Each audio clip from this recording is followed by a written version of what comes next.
Check rough opening to ensure that the door unit will fit. The rough opening should be 3/8 of an inch to 1/2 inch larger than the door in both height and width on each side. For renovation projects, ensure that the building paper is not damaged, and for new construction, make sure that the building paper is folded properly. Properly flash the corners and sill of the rough stud opening.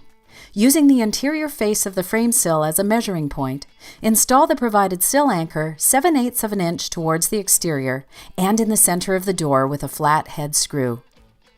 Apply 2 beads of sealant, one on top of the sill anchor covering the screw head and one towards the exterior of the sill anchor. Both beads should run past the 6-inch jamb corner flashing. Apply approved sealant on both sides of the operating jamb assembly as well as the fixed jamb assembly.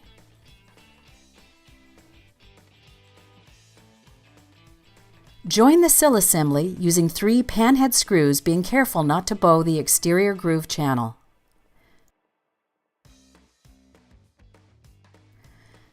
Join the 3 additional corners of the frame assembly and check to ensure there are no gaps greater than 1/16 of an inch between the frame components. Clean any excess sealant from the joints. Center the frame in the opening so there is equal space between the frame and the rough opening, and ensure that the sill anchor is sitting in the proper channel.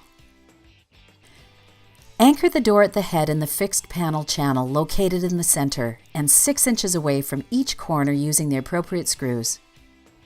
Shim the side door frame members 6 inches from the top and bottom and at approximately 16-inch intervals. Shims should be firm but not tight enough to cause the jambs to bow. Check that the frame is level, plumb, and square. Adjust shims if necessary and do not shim the head. Install screws through the pockets of the frame where the jamb covers will be installed and at each shim location, being careful not to bow the frame.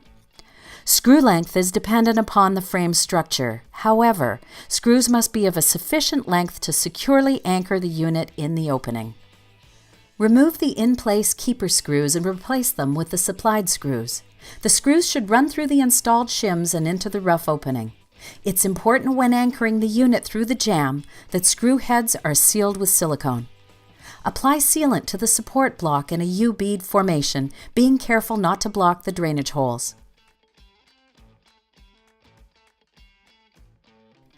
Insert the fixed sash assembly into the fixed head channel over the slope sill cover. Slide the fixed sash over the support block and fit it into the pocket.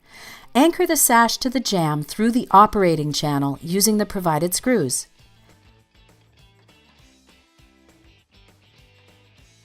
Anchor the head through the weather strip adapter using the screws provided. Slide the operating panel from the interior into the frame channel, ensuring rollers are contacting the sill track. Install the anti-lift block, making sure the block is flush with the sash end and in a locked position. This will ensure the interlock does not interfere in the operation. Slide the operating panel into a closed position and install the fixed sash interlock.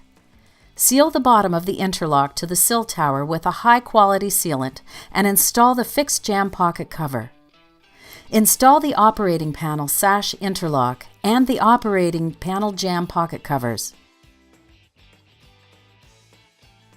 Install the head jamb pocket cover and seal each end, sealing the pocket cover to the sloped sill cover ends.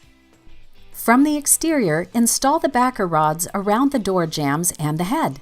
Use the appropriate size, ensuring at least 25% backer rod compression.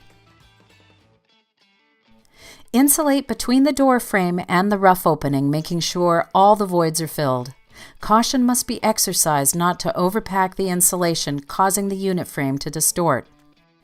Seal and trim the patio door inside and out to suit the application. Lastly, install and adjust the screen door.